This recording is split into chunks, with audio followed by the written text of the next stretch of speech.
Satu semboyan dari Mother Teresa, yaitu bertemu Yesus dalam doa, bertemu Yesus dalam ekaristi, bertemu Yesus dalam diri orang yang paling miskin.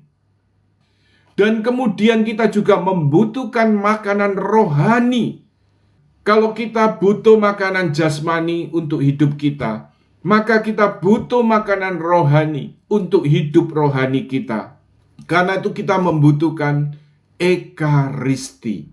Bertemu Yesus dalam doa. Kemudian yang kedua, bertemu Yesus dalam ekaristi. Kita menyantap tubuh dan darah Kristus dalam ekaristi. Bersatu dengan Kristus dalam ekaristi. Dan mengalir dari hubungan pribadi dengan Yesus dari kehidupan doa dan penghayatan ekaristi ini. Barulah yang ketiga kemudian apa? Bertemu Yesus dalam diri orang yang paling miskin. Yaitu kemudian melalui segala pelayanan, segala karya-karya, juga bagi kita melalui pekerjaan, hidup kita sehari-hari, dalam hubungan dengan keluarga, dengan pasangan, dengan kemudian juga pelayanan kita. Itu semua haruslah pertama-tama mengalir dari hubungan pribadi dengan Allah dalam doa dan ekaristi. Ada satu hal yang menarik dari ungkapan seorang kudus milenial, yaitu Beato Carlo Acutis. Jadi Beato Carlo Acutis kemudian mengatakan seperti ini ya, banyak orang, ya dalam konteks di Eropa ya, banyak orang senang berjemur di pantai supaya kulitnya menjadi coklat. Tetapi kita dipanggil juga untuk berjemur di hadapan Tuhan dalam ekaristi ataupun adorasi supaya kita menjadi kudus. Sederhana sekali sebenarnya ya. Seorang milenial dipakai Tuhan untuk mengatakan suatu yang sangat sederhana, perbandingan sederhana. Orang barat banyak suka berjemur di pantai supaya kulitnya coklat. Maka seharusnya kita lebih mau berjemur di hadapan sang matahari ilahi.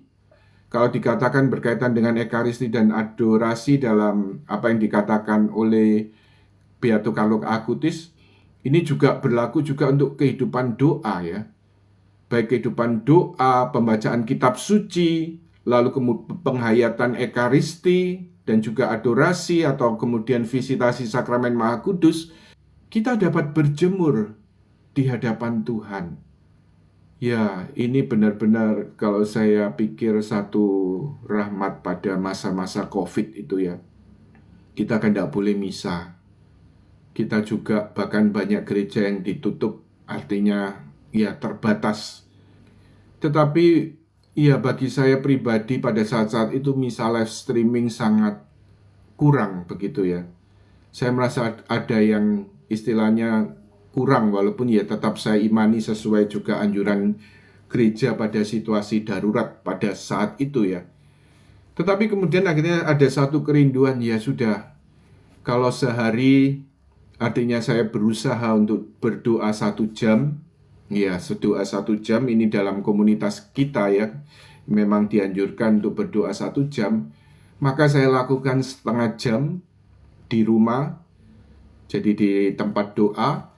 Lalu kemudian setengah jam lagi saya berusaha, entah ada kesempatan visitasi sakramen Maha Kudus, yaitu di gereja-gereja yang masih bisa terbuka. Artinya ya doa saja dalam gereja di hadapan tabernakel, di mana di situ Tuhan Yesus hadir dalam rupa sakramen Maha Kudus. Tapi akhirnya kemudian ini menjadi suatu kebiasaan juga ya. Setengah jam kemudian doa di rumah, lalu setengah jam kemudian berusaha untuk adorasi atau visitasi sakramen Maha Kudus. Tapi ini satu rahmat ya. Dan kemudian begitu baca apa yang dinyatakan Beato Carlo Acutis ini, ya sederhana saja, Tuhan saya hadir. Ya pokoknya dorongan hati aja. Ini kalau banyak orang senang berjemur di pantai supaya kulitnya coklat, Saya mau berjemur di hadapan-Mu saat ini supaya boleh semakin mengenal Engkau, boleh semakin mengasihi Engkau, boleh semakin bersatu dengan-Mu. Jadi bertemu Yesus dalam doa, bertemu Yesus dalam ekaristi, kemudian juga mengalir dari situ bertemu Yesus dalam orang-orang yang kita layani, dalam sesama kita, juga dalam kehidupan kita sehari-hari. Ini satu poin yang tidak boleh kita lupakan. Jadi kemudian dasarnya adalah doa. Dan berkaitan dengan apa yang dinyatakan juga Carlo Acutis, ini ada satu kesaksian pengalaman rohani yang di-sharingkan oleh Suster Bridge McKenna, yang rupanya dipakai Tuhan ya. Jadi melalui karya Roh Kudus zaman ini, arus rahmat baru yang dikerjakan Roh Kudus zaman ini melalui pembaruan hidup dalam roh atau pembaruan karismatik Katolik ini, banyak hal-hal yang di luar pikiran manusia bisa terjadi ya. Juga yang dialami Suster Bridge McKenna OSC ini ya. Iya, Ordo Santa Clara ya, Ordo Santa Clara. Tapi sangat menarik ya, beliau seorang suster, dipakai juga oleh Tuhan dalam karisma penyembuhan dari Amerika Serikat di sana. Tetapi kemudian juga rupanya karisma secara khusus, karunia secara khusus yang diberikan oleh Tuhan. Walaupun seorang suster, beliau banyak dipakai untuk menjadi pembimbing retret bagi para imam dan para uskup. Luar biasa ini. Tetapi itulah karya Roh Kudus, di mana Roh Kudus bisa pakai siapa saja seturut kehendaknya. Tetapi kemudian yang menarik dari buku yang menuliskan mujizat masih terjadi di zaman ini ya. Jadi buku ini bagaimana pengalaman rohani yang beliau alami ya. Jadi beliau artinya ia digerakkan oleh Tuhan pelayanan, tetapi kemudian sambil pelayanan itu juga menghayati kehidupan doa. Karena panggilan beliau berusaha berdoa di depan sakramen Maha Kudus 3 jam sehari.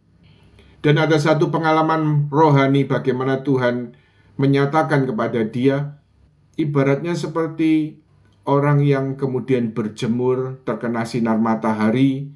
Kemudian artinya karena pengaruh matahari tadi, sinar matahari, seorang menjadi ya kulitnya menjadi coklat, atau kemudian juga itu juga diperlukan untuk kesehatan sinar matahari itu.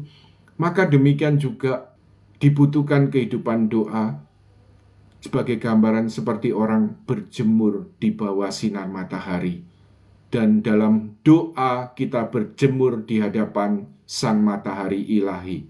Karena itu beliau menegaskan juga dalam buku Mujizat Masih Terjadi di Zaman Ini, bagi para imam, biarawan, biarawati, dan juga bagi para pewarta sabda awam, lalu kemudian para pengajar, beliau menekankan pentingnya berdoa. Dikatakan dengan tegas di situ, minimal 1 jam sehari untuk Anda yang sungguh-sungguh melayani. Dan uniknya memang kemarin saya mengikuti kebangunan rohani Katolik. Tapi kemudian yang menarik, ya Romo Yohanes, ada satu penekanan yang menarik. Padahal ini menjadi pergumulan saya. Artinya saya jumpai leader-leader yang mengatakan doa itu, yang penting itu berdoa terus-menerus. Tidak perlu dilihat lamanya waktunya. Tapi kata-kata seperti ini saya agak bergumul. Karena katekismus sendiri mengatakan memang kita harus berdoa setiap saat. Tetapi untuk berdoa setiap saat, kita juga harus menyediakan waktu khusus untuk doa. Dan kemarin Romo Yohanes menegaskan, ya berapa lamanya Anda harus doa? 1 jam sehari. Ya 1 jam sehari. Apa mungkin untuk awam? Ya saya rasa itu tergantung kemauan, kerinduan, dan ketetapan hati kita masing-masing. 1 jam ini bisa dibagi setengah jam pagi, setengah jam malam. 1 jam juga dengan artinya termasuk juga baca firman. Ada metode-metode doa yang sangat membantu untuk doa Yesus atau Lectio Divina, atau kemudian juga doa dengan diawali pujian penyembahan. Maka saya rasa 1 jam itu bukan suatu yang lama. Ya, 24 jam berapa waktu yang kita persembahkan untuk Tuhan.